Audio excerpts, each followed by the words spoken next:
Muy bien, estamos al aire.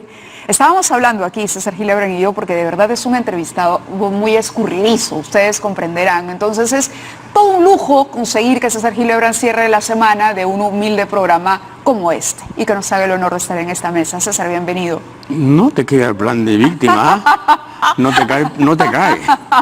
Victimaria, victimaria más bien.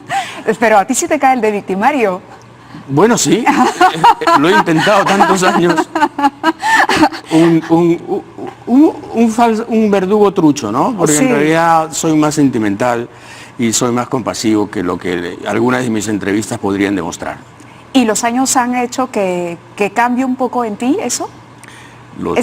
Los muchos años, el cúmulo de años. En la evolución de tu propio trabajo, ¿has entendido que no necesariamente hay que ser absolutamente cruel con un entrevistado, como en un momento pudiste hacerlo?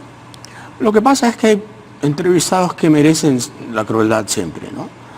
Los mentirosos crónicos, los elusivos vitalicios, los políticos profesionales, aquellos que hacen de la abstención una religión, etcétera, etcétera. Esos merecen una cierta crueldad en nombre de la opinión pública.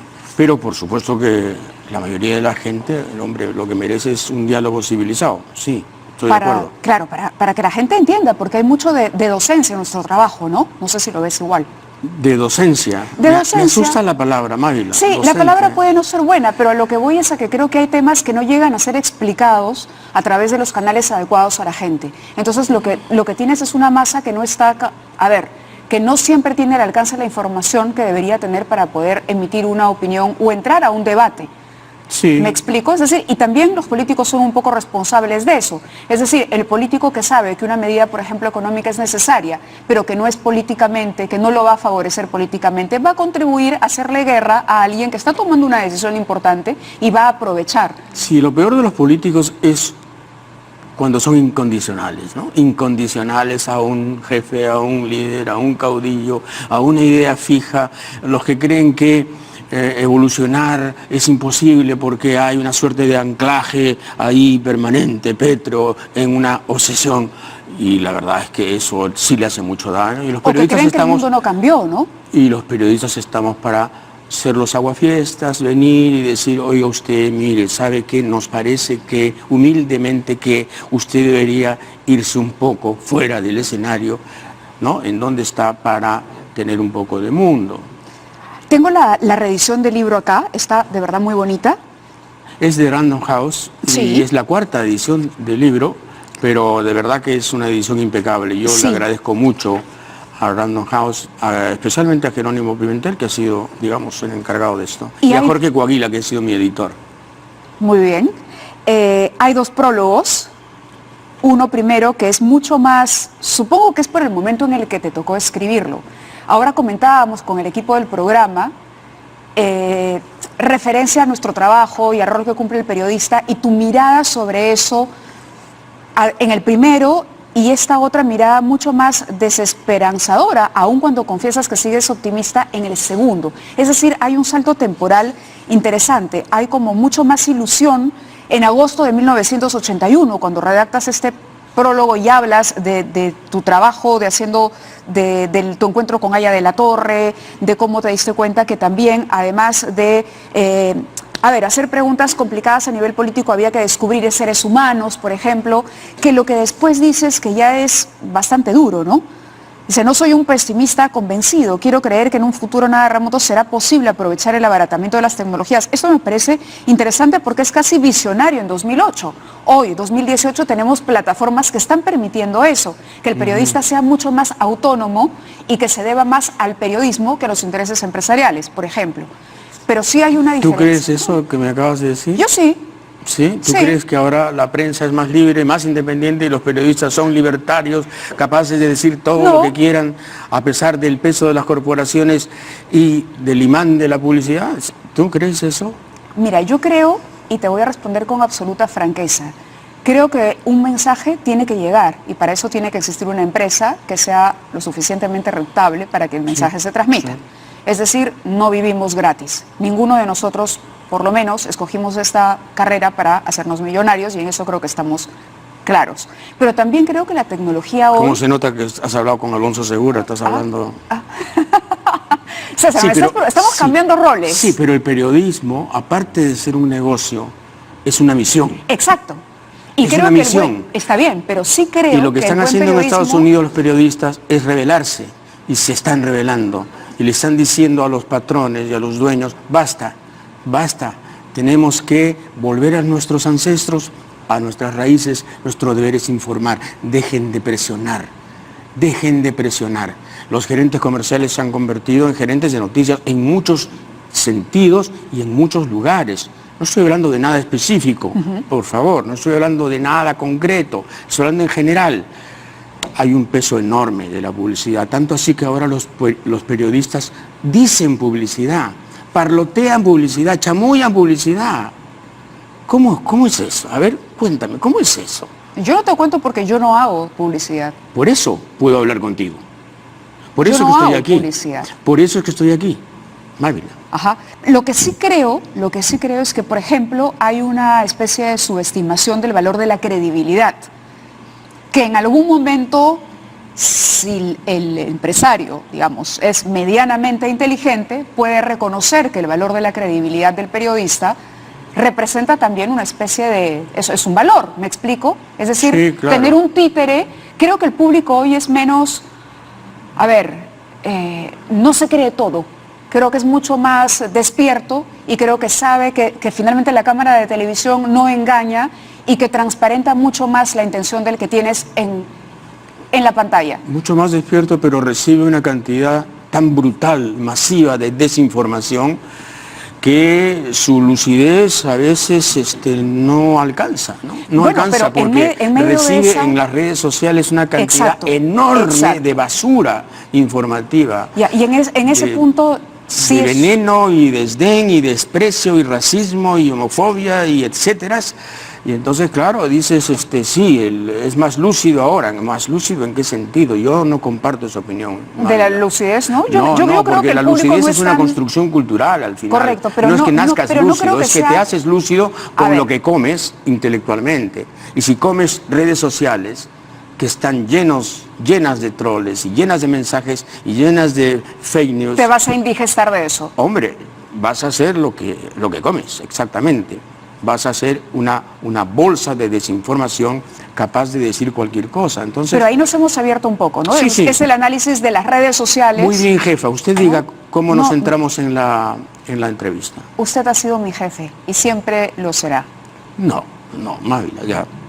Vamos, no me ruborices. Imposible ruborizarte, César Gillibrand. Sí, porque soy negro.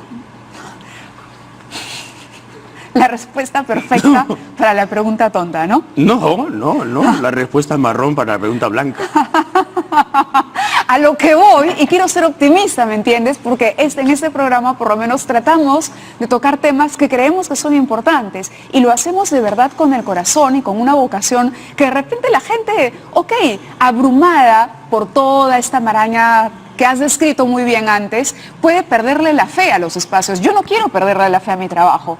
Yo no participo mucho en Twitter, no por tienes ejemplo, por qué, no porque a mí tienes me por qué. contamina el Twitter, me parece, no tengo por qué escuchar insolencias de las que se escriben ahí y además con gente que se refugia en nombres anónimos, no tengo por qué hacerlo y creo que tengo la suerte de tener un programa que tú sabes, el día que el programa no me sea cómodo, pues no será más mío, ¿no? Sí, claro, lo sé. Entonces, pero sí quiero tener la esperanza de que justamente esta abundancia y esta vorágine de información a través de Facebook, de Twitter y de las demás redes que surjan, va a necesitar de periodistas que tengan justamente la responsabilidad de administrar y de orientar esa cantidad inmensa de información que puede llevar a una desinformación. Sí, claro, sí. ¿Es cierto? Y de, digamos, dar las coordenadas más o menos razonables, ¿no? de lo que pasa. No solo lo que pasa en Lima, Perú, sino en el mundo. Una de las carencias mayores de la prensa peruana es su absoluto desdén por el mundo, ¿no? Impresionante. Pero en fin. Pero bueno, eso era respecto al prólogo. he estado ¿Te revisando parece un prólogo más optimista que otro? Me parece el primero más optimista, pero bueno, lo es del atribuyo, año 81. Es del 81, pero y además hablas de tus inicios y de tu enamoramiento con el Yo quiero decirte algo. Este libro tiene un título, que es Cambio de Palabras. El título se lo puso Mirko Lauer, por si acaso, que era el, digamos, copropietario de Mosca Azul, la editora que lanzó la primera edición. Sí, sí, la eso primera también edición. está mencionado. Eran Abelardo Kendo y Mirko Lauer. Él le puso ese nombre y yo quiero agradecerle tardía y remotamente ese gesto. El prólogo de la segunda sí, ¿no? Es mucho más, pero claro, ha pasado mucho tiempo. Estamos hablando de 2008, noviembre del 2008, cuando escribes ese prólogo. Sí. Ahora, lo interesante del libro, ya en su contenido y en el contenido de las entrevistas, es que te sirve no solamente como un instrumento para acercarte a la historia de estos personajes del país, pero también ver que en muchos aspectos no ha cambiado. No ha cambiado, porque es curioso cómo hay situaciones, por ejemplo, que se vuelven a producir el día de hoy, ¿no? La entrevista con Aya de la Torre, por ejemplo, cuando le preguntas sobre la clandestinidad del partido aprista, el sufrimiento del APRA y si él cree que minaron la altivez del APRA, y él te responde algo que viene muy a colación ahora, cuando se han puesto miles de vallas para que la gente no participe en política y cuando los pocos pseudopartidos políticos que tenemos quieren manejar y tener el control del bolsón electoral. Te dice, los partidos no pueden vivir siempre en las catacumbas. Eso de partido de una sola clase es una ficción, un artificio, una demagogia. No hay partidos de una sola clase en países que están en desarrollo económico y que necesariamente están en desarrollo social, que es el caso del Perú. O sea, no somos un partido con la madurez para tener, digamos, un sistema de 2 o 3 partidos y sobre eso pasar siglos de siglos. Aquí tienen que surgir nuevas formas de hacer política. Entonces me llamaba la atención como un comentario de Aya de la Torre, además la entrevista es de 1971, resulta tan oportuno para entender la canallada que los partidos pueden estar haciendo ahora. Sí, claro. Lo que pasa es que el patriarca jamás imaginó que le iban a hacer un Alan García, ¿no? Quizás sus predicciones hubieran sido distintas si él hubiese tenido el don de Casandra. Bueno, aunque no el don de Casandra, porque a Casandra no le creía, a ella sí le creía. Pero en fin, lo que dice Aya es cierto, pero también hay que tener cuidado porque lo dice desde el relativo fraude que consistió en convertir al APRA en un partido de centro-derecha cuando había sido notoriamente de izquierda primero y de centro-izquierda después. Él pacta con la... Y lo que le reclamas acá pacta con la derecha, pacta con el pradismo, pacta con Odría, pacta con quien sea con tal de sobrevivir. Y cuando él dice hay que durar, pues lo que está diciendo es a como dé lugar. Aya se traiciona. Aya se traiciona. Si hubo alguien que traicionó a Aya fue Aya de la Torre. Y de ahí surgen, de esas derrotas surgen las cosas que vinieron después, ¿no? Bueno, es una situación complicada también la que estamos enfrentando ahora. Quería saltar un poco de la actualidad a las reflexiones de tus entrevistados o a las respuestas. No, cuando hablamos la primera vez aquí no había sucedido todo lo que ha ocurrido con Kuczynski. Hoy ya no está más en el gobierno, hoy está el señor Martín Vizcarra. ¿Cómo observas a Vizcarra frente al reto de llevar la presidencia hasta el 2021? En una situación difícil, porque se siente como un forastero, como un improvisado. Es decir, a Vizcarra lo ha llevado el azar al poder, no las elecciones necesariamente. Nadie eligió a Vizcarra, lo ha elegido el azar. Es un provinciano muy bien intencionado, con un equipo más o menos rudo y adiestrado, pero que vive al final del oxígeno que le dé la mayoría del Congreso, que es una mayoría complicadísima, en donde la hegemonía la tiene un partido que en realidad sí quisiera que todo se adelantara y que las elecciones fueran mañana para ganarlas. Entonces, pero yo no las ganaría. Es una situación muy difícil porque la situación económica además empieza a ser tensa, ansiosa, y empiezan a haber fisuras en aquello que parecía un bonito edificio de economía emergente, ¿no? Y resulta que tenemos unas grietas que da miedo.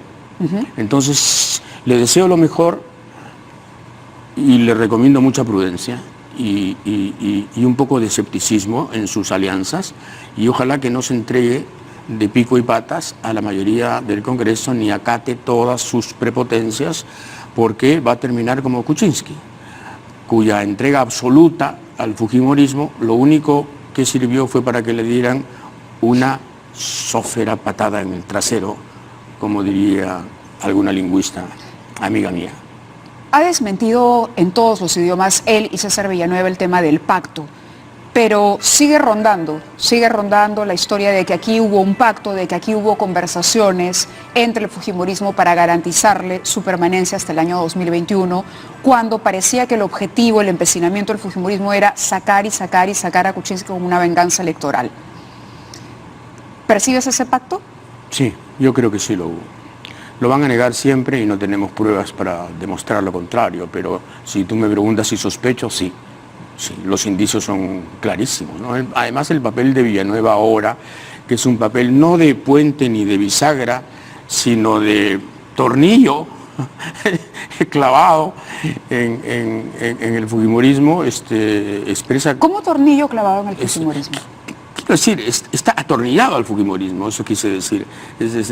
La relación de Villanueva con el fujimorismo no es una relación de pares, es una relación de subordinación. Es una relación clarísima, para decirlo de una vez. Villanueva es un fujimorista in pectore, es un fujimorista que, digamos, lo único que le falta es firmar la tarjeta naranja, pero es.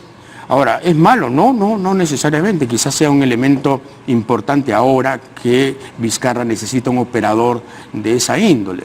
Pero en fin, es un gobierno frágil, delicado, lleno de puertas cerradas y pasadizos oscuros, y ojalá que lo haga bien, ¿no? Ojalá que, digamos, lo provinciano, lo ingenuo, lo nativo, en el mejor sentido de la palabra, prevalezca sobre los intereses mezquinos del Congreso, ¿no? Claro, aunque hay quienes dicen que esa podría ser una debilidad para él, y una ventaja sería el hecho de que el fujimorismo también ha acusado golpe, es decir, también acusó recibo de lo que pasó, ¿no? Sí, claro. Es decir, el fujimorismo hoy, si se presentara en este momento la señora Keiko Fujimori, no sé, ¿tú qué opinas? ¿Tú crees que ganaría las elecciones hoy? No, probablemente no, pero en todo caso todos los demás están en las mismas, ¿no? Los porcentajes de las últimas encuestas dan un claro escenario de harapos, todos en harapos. Pero los harapos han estado en harapos hace bastante tiempo. En cambio, el fujimorismo se ufanaba de tener ese 30% sólido y de siempre ser la fuerza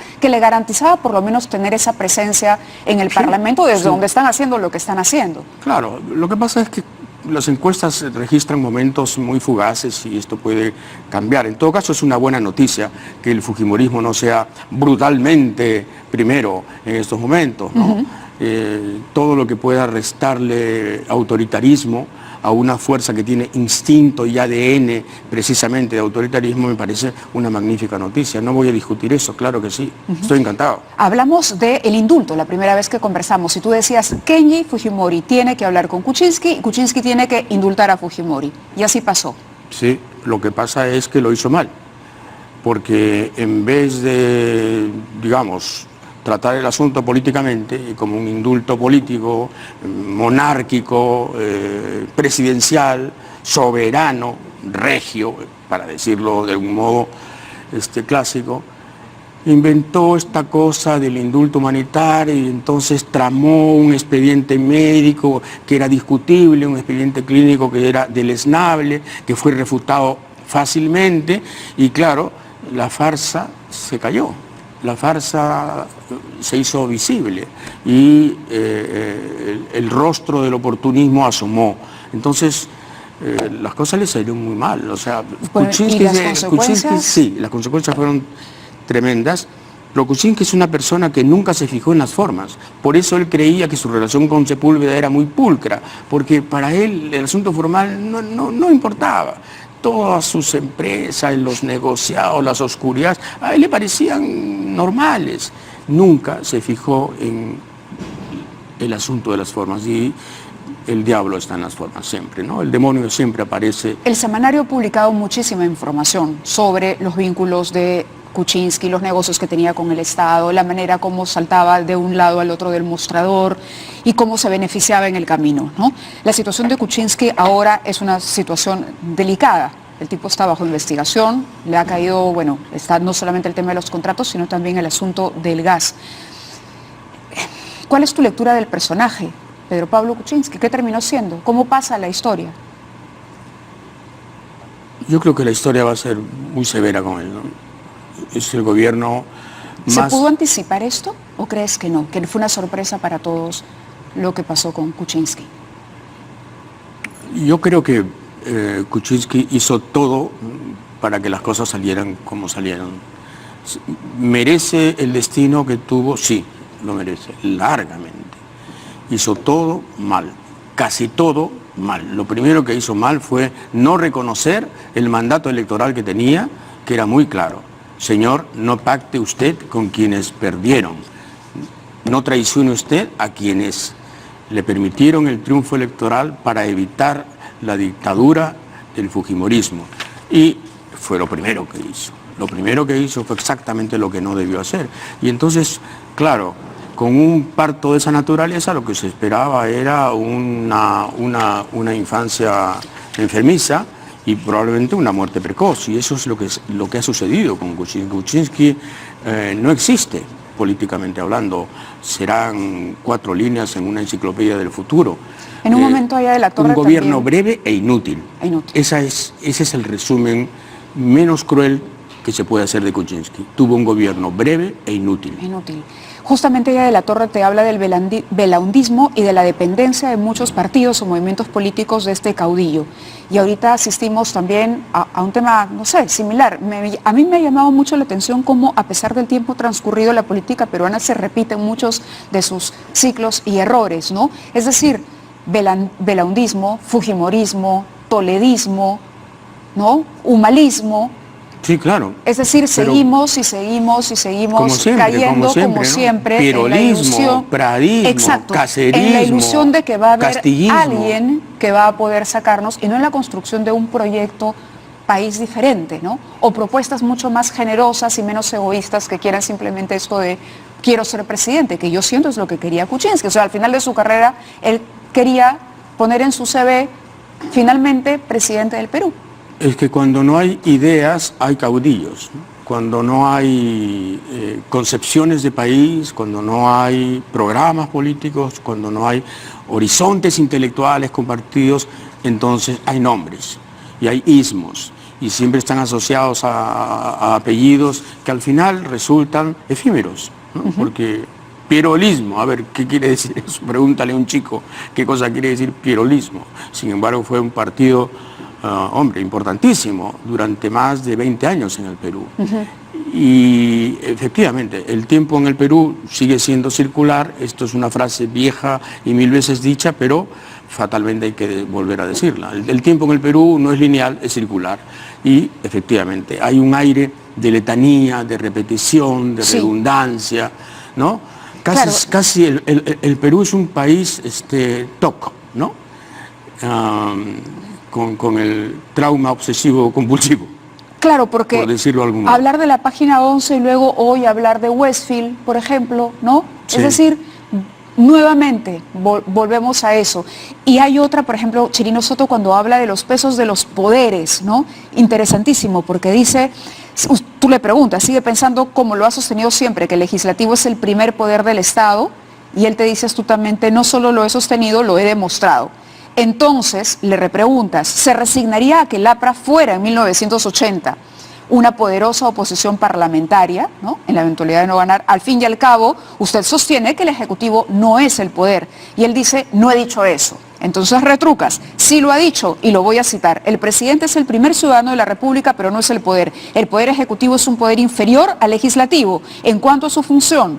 Cumplir y hacer cumplir las leyes supremas, normas del Estado y que expide el Congreso, primer poder del Estado. Es verdad, pues, el presidente en sí no es el poder ejecutivo es subalterno con respecto al progreso. Interesante por lo que hablábamos de Vizcarra. y de la participación justamente de un Congreso todavía en manos fujimoristas, a pesar de la incisión que se ha producido entre Keiko y Kenji, ¿no? Claro, claro. Lo triste de esto es que Enrique Chirino Soto, el de la entrevista, un personaje brillante, brillantísimo en muchos aspectos, historiador, periodista, hombre, de la gente más clara surgida de la prensa de Beltrán, terminó en el Congreso de Fujimori defenestrando a los miembros del Tribunal Constitucional que se oponían a la reelección. Él argumentó con toda su elocuencia esta verdadera barbaridad que perpetró el fujimorismo en contra del TC. Fíjate cómo es el Perú, cómo roe a la gente, cómo dinamita a la gente, cómo mina a la gente y cómo muchas de sus celebridades intelectuales terminan como Enrique Chirino Soto, que no debió terminar así, se merecía otra cosa. Pero el Perú es así, es muy duro durar aquí, es muy difícil durar en sus 13. Eso es un cherry para... No, no lo tomes como un cherry, es un eslogan. Estoy bromeando, bueno, estoy bromeando. En todo caso, si necesito un cherry, sería bueno lanzarlo también, ¿no? ¿Es cierto? Sí, claro. Hay mucha gente que todavía no sabe que tengo un semanario que sale todos los viernes que se llama Hildebrand en sus 13, modestamente. Escúchame, ¿cómo ves a Keiko en el futuro? ¿Será algún día presidenta Keiko Fujimori o se va a quedar con las ganas para toda la vida? Esa pregunta es vengativa, ¿no? Sí. Absolutamente. Sí. Temo que pueda ser presidenta, sí. Sí. ¿Pero va a poder salir de esta? Es decir, el partido fracturado, sí, pero, peleada con el padre. Pero mira cómo están los demás. Ella está en problemas, pero mira cómo están los demás. El APRA no existe, Acción Popular es una minoría aristocrática, Acuña no sé a quién va a plagiar la próxima vez. ¿Qué más? A ver, sigue. No sé a quién va a plagiar la próxima vez. Él plagia. Ajá. Siempre. Sigamos, ¿no? Ajá. Haz un recorrido y entonces Keiko parece una emperadora, ¿no? Golpeada, un poco golpeada, un poquito magullada, pero con una fuerza enorme, porque tiene la fuerza, digamos, de la inercia, ¿no? En este momento. Le quedan 58 congresistas. Hombre, tampoco es que esté muriéndose, no. Es, en todo caso, lo más vital, lo más peligrosamente vital del Congreso, para decirlo claramente. Y en cualquier caso, ¿tú crees que es la única figura en este momento que tenemos que ir al 2021 con alguna opción? En ese momento sí, claro. Si no la despilfarra en la guerra Ulugman, esta fratricida. Barnechea, Verónica Mendoza, todavía están ahí. No, si la izquierda corrige errores sí puede ser una opción, desde luego, ¿no? Pero, en fin, que el Frente Amplio y Verónica se entiendan es algo tan difícil como que, en fin, tú entrevistes a Magali Medina cordialmente aquí. Gracias, César Hildebrand, por haber estado con nosotros. El libro está ya a la venta en todas las librerías. Aquí lo tienen, es Cambio de Palabras. Los personajes, bueno, hay algunas entrevistas entrañables, ¿no? Pero me quedo con la parte política. Yo creí que me ibas a hacer más preguntas sobre las entrevistas. ¿Sobre las entrevistas? Pero te has dedicado a la actualidad, me parece bien. Bueno, es que he tratado de... Hagamos una cosa, ¿esto ameritaría una tercera entrevista? Encantadísimo. Ok, para seguir hablando de estos personajes, la entrevista de Borges es maravillosa, maravillosa, realmente maravillosa. La del Tucán Bedoya no se la pueden perder, porque además el final es extraordinario, lo pinta de cuerpo entero, pero no les voy a contar los detalles para que ustedes lean el libro y entiendan un poco más a través de la experiencia y de las entrevistas de César Hildebrand. Gracias, César. Gracias, Mávila. Muchas gracias. Vamos a la pausa.